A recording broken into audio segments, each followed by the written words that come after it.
تو خرم صاحب اب محسن نقوی کے اوپر فوکس ہے، خود اسمبلیاں نہیں ہیں پاس جو پاس تھیں، تو اب مستقبل کیا ہے پھر؟ لیکن اس سے پہلے ایک اور محسن کی بات کر لیتے ہیں، محسن بیگ کی، جنہیں پچھلے سال فروری میں ایک ٹیلی ویژن پروگرام میں گفتگو پر گرفتار کیا گیا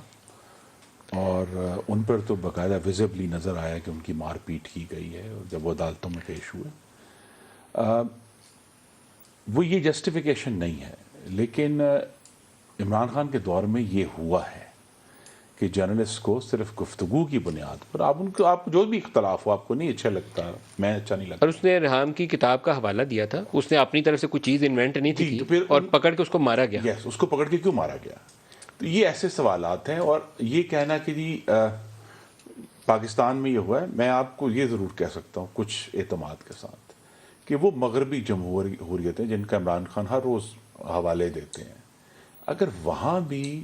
کسی بھی، صرف یہ نہیں کہ وہ الیکشن کمیشن کے اہلکار، کسی کے بھی خاندان کو آپ دھمکی دیں گے نا کہ ہم آپ کے گھر میں،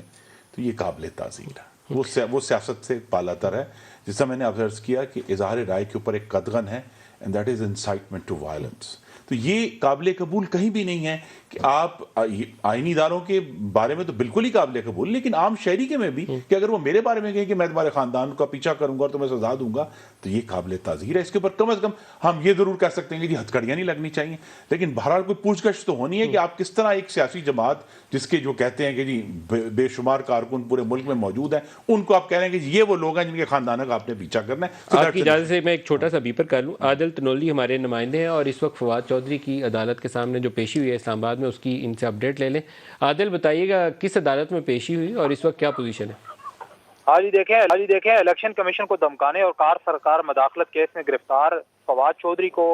ڈیوٹی مجسٹریٹ نوید خان کی عدالت میں پیش کیا گیا ہے اور پولیس کی تفتیشی ٹیم کی جانب سے ان کے 8 روز کی جسمانی ریمانڈ کی استدعا کی گئی ہے، اور اس دوران فواد چودھری جو ہے وہ خود بھی روسٹم پر آئے ہیں اور انہوں نے استدعا کی ہے کہ میں اپنی فیملی سے اور وکلا سے مشورہ کرنا چاہتا ہوں۔ تاہم اس دوران جب الیکشن کمیشن کے وکلا کے دلائل شروع ہوئے ہیں تو الیکشن کمیشن کے وکلا نے مقدمہ کا متن جو ہے وہ پڑھ کر سنایا ہے، جس میں یہ کہا گیا ہے کہ الیکشن کمیشن ایک آئینی ادارہ ہے، فواد چودھری کی جانب سے دھمکانے کے اور اس طرح کے الفاظ جو ہے وہ استعمال کیے گئے ہیں، اور اس دوران بھی جب الیکشن کمیشن کے وکیل دلائل دے رہے تھے تو فواد چودھری جو ہیں ان کو تنزیہ الفاظ جو ہیں وہ بیان کر رہے تھے۔ جب الیکشن کمیشن کے وکیل کیا الفاظ استعمال کر رہے تھے؟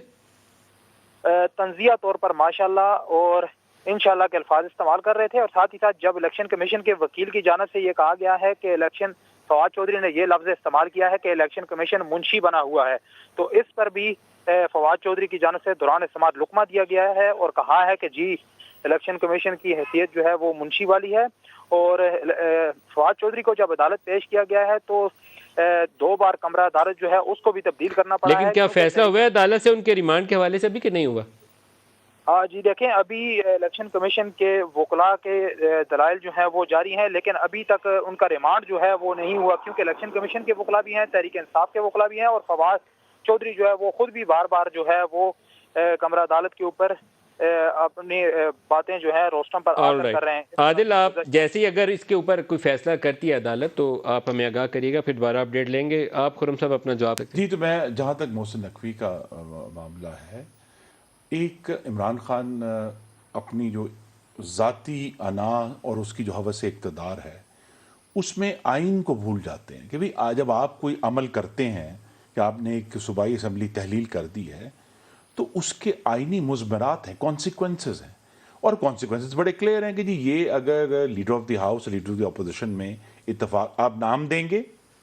اول تو جو ناموں کی سیریسنیس ہے وہ ہونی چاہیے، جب ہم نام دیں گے اور اگر فیصلہ نہیں ہوتا تو پارلیمانی کمیٹی کرے گی، پارلیمانی کمیٹی کا بھی پورا پروسیس ہوا، نہیں اتفاق ہوا، اس کے بعد پھر آئینی طور پر الیکشن کمیشن کے سامنے چلا گیا۔ اب یہ جو معاملہ ہے کہ جی اس آئینی عمل کو کہتے ہیں جی مجھے نہیں پسند، مجھے شخص نہیں پسند،